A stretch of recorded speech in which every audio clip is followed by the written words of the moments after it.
බොහෝ කලකට පෙර නපුරු යක්ෂයෙකු විසින් ලෝකයේ සුන්දරත්වය විකෘති කර පෙන්වන මායාකාරී කණ්ණාඩියක් සාදන ලදී. කායි සහ ගර්ඩා ශීත ඍතුවේදී ජනේලයෙන් එපිට පෙනෙන හිමපියලි දෙස බලමින් සතුටින් සෙල්ලම් කළා. හදිස්සියේම මායා කණ්ණාඩියේ වීදුරු කැබැල්ලක් කායිගේ ඇසට වැටි ඔහුගේ හදවත අයිස්මින් සීතල විය.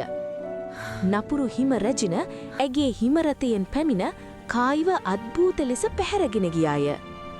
කායි අතුරුදහන් වීමෙන් පසු ගර්ඩ තම මිතුරා සෙවීමට තනිවම ගංගාවක් දිගේ ගමන ආරම්භ කළාය.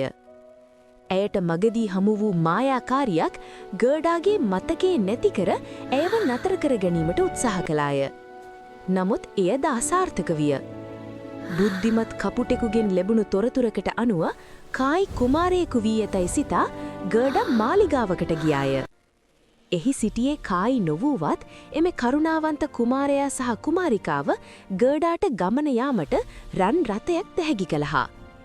වනාන්තරයේදී මංකොල්ල කරුවන්ට හසු වූ ගර්ඩාව නපුරු පෙනුමක් තිබුණත් කරුණාවන්ත වූ මංකොල්ලකාර දැරියක් විසින් බේරාගත් අතර මංකොල්ලකාර දැරිය ලබා දුන් පිනිමුවා පිට නැගී ගර්ඩා උත්තර ධ්‍රුවයේ හිමකඳු තරණය කළාය. හිම රැජිනගේ මාලිගාව අසලදී ඇයට බියකරු අයිස් රකුසන් සමග සටම් කිරීමට සිදුවිය. මාලිගාව තුල කායි ඉතාමත් සීතල වී කිසිදු හැඟීමක් නැතිව අයිස් කැබලි එකතු කරමින් සිටියේය. ගර්ඩා කායිව වැළඳගෙන හඬන්නට පටන් ගත්තේය. ඇගේ උණුසුම් කඳුළු කායිගේ හදවතේ තිබූ අයිස් දිය කර දැමිය.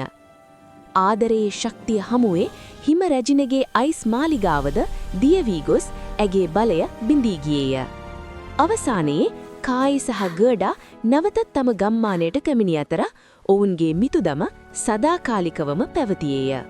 හෝහෝ පොඩ්ඩක් ඉන්න. ඔයත් මේ වගේ ලස්සන කතන්දර බලන්න කැමති කෙනෙක්ද?